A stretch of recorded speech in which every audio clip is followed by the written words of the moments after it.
Brian Adeba is the Deputy Director of Policy for the Enough Project. I asked him how this agreement differs from past peace deals. I think this deal is different and was appealing to all parties in the conflict because it met some of the basic expectations that they wanted to see in a deal. However, this deal is not complete. It doesn't solve all the problems that are there, in particular issues about revenue sharing, ambiguous issues about security sector reform and security arrangements in the capital, Juba.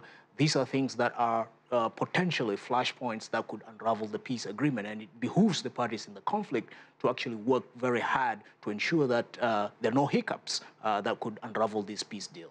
Let's look at the institutional design. The South Sudan president is likely to remain president, if I'm correct. That's correct. And also the rebel leader is expected to be the vice president. Yes. How would this institutional design politically work? Well, in the past, it was a main cause of contention because the president and the vice president couldn't see eye to eye.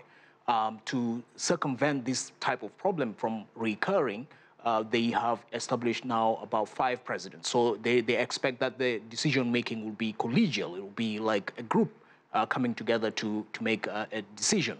Whether that will work in principle remains to be seen. Mm-hmm. What could be the points of friction? We have ambiguous terms on security arrangements in Juba. Last time when the peace agreement unraveled, the rebel leader, Riek Machar, came in with his troops, and those were 2 rival troops in the same city that went at each other's throats. This time around, it says that he will be protected partially by forces from his own troops and also from the UN peacekeeping. How that will work in practice also remains to be seen. It's very ambiguous, and it could be potentially a flashpoint. Another potential flashpoint is the issue of cantonning troops. In the past, the cantonment served as an incentive for recruitment of more rebels and for ostracizing others who felt left out of the process. And so these are the issues that the international community and the parties in the conflict in South Sudan have to look forward to in terms of being creative in resolving them. Currently, we understand that there is a UN embargo of arms against the Sudanese government, the South Sudanese government. What's the prospect of that embargo? In principle, to have an effective embargo, you need the support of the neighboring countries.